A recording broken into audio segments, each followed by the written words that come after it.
All right, we're jumping right into this explainer, covering some incredibly powerful source material called The Shaking Pillars of Redemption. We usually hear the story of Samson as this simple superhero tale, right?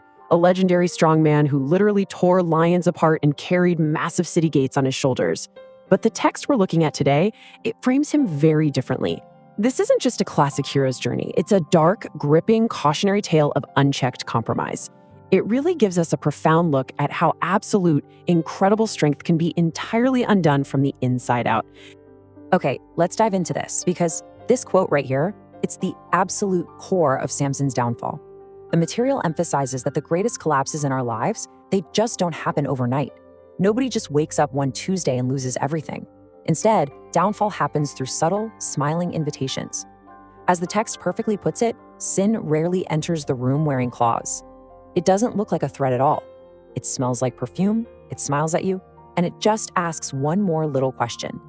Samson's heart kept playing near the edge, completely mistaking those soft invitations for harmless fun.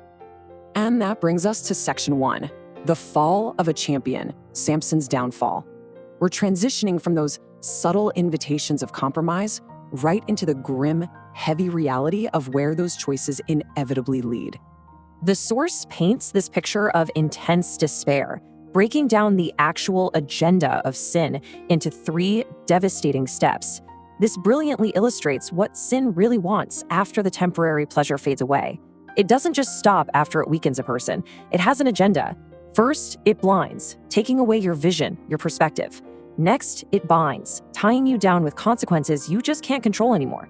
And finally, it grinds, reducing your life to this repetitive, exhausting cycle of humiliation.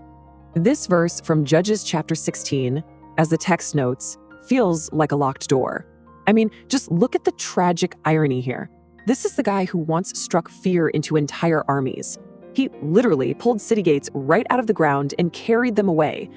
And now, he's walking in endless circles, pushing a massive millstone, tied up like a common work animal. Those bronze fetters represent the absolute finality of his capture. It's just a stunning, heartbreaking visual of a legendary champion reduced to grinding grain in the dark. That leads us right into section 2, spiritual compromise, habits of ruin. The source material challenges us here not just to look at Samson as some distant historical figure, but to use his story as a mirror to analyze our own subtle steps towards spiritual ruin. Let's move to this and see how this builds. Let's look at the personal pitfalls that precede a massive collapse. It always starts with quiet choices, the ones nobody else sees. Then, well, it turns into private games. Testing the waters, seeing what you can get away with. Next come the warnings ignored. Those moments where you knew you should turn back, but you pushed forward anyway. Ultimately, it's just a series of small compromises dressed up like freedom. If you've got these going on in your life, the structure is already weakening. This is a massive point the author makes. We love to blame Delilah for Samson's fall, right? We see her as the sole reason for his destruction. But the text tells us we need to say this carefully. Delilah only exposed what was already loose inside him. Her betrayal was really just an outside force acting upon a structure that had been rotting from within for years. Compromise had been silently feeding on Samson way before those scissors ever even touched his hair. Moving to section 3, mocking God, the danger of pride. Here we zoom out to look at the broader culture surrounding Samson's imprisonment. Up in the massive temple of the false god Dagon, where thousands of voices are rising up in this arrogant, drunken celebration. Now, what's really interesting about this comparison is how directly the ancient Philistines' mockery maps onto modern society's arrogance. The source draws a really sharp comparison here. Think about it. The Philistines were celebrating in Dagon's temple, totally drunk with pride, literally mistaking God's discipline of Samson for God's ultimate defeat. And today, we see identical modern attitudes, a culture that openly mocks what God can still redeem, standing in this false security built entirely on human pride. The architecture looks a little different today for sure, but the arrogance is exactly the same. You can almost hear the 1,000 voices echoing this quote. The danger here, as the text points out, is that the Philistines looked at a broken, fallen, ashamed believer, and they mistakenly assumed that heaven had just stepped away forever. They completely thought the story was over.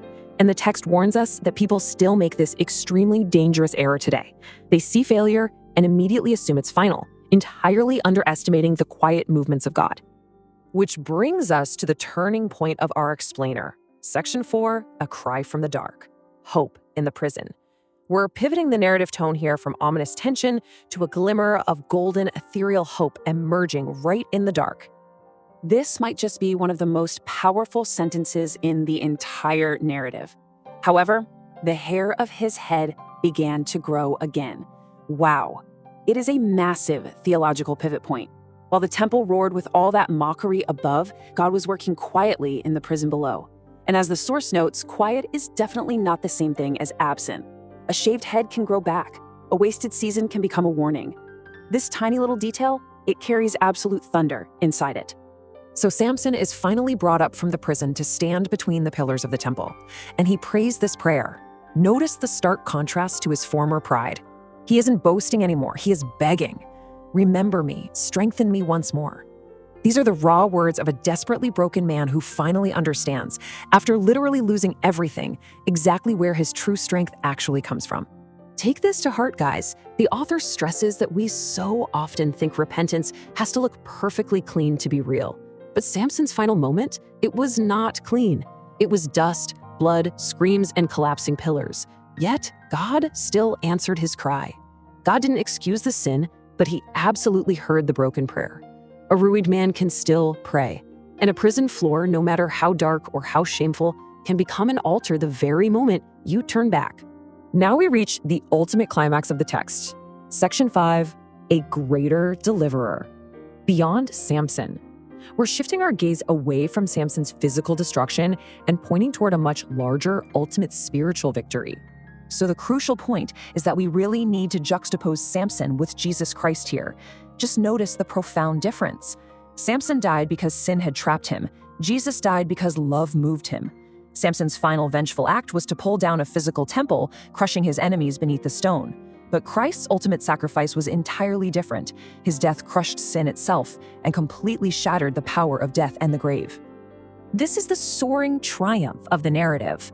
Christ didn't just push down some stone pillars in a single building. No, as this verse from Colossians declares, he permanently disarmed the spiritual principalities and powers. He made a public spectacle of hell itself, completely triumphing over it. He dismantled the ultimate prison, offering a redemption that goes infinitely further than Samson's final push.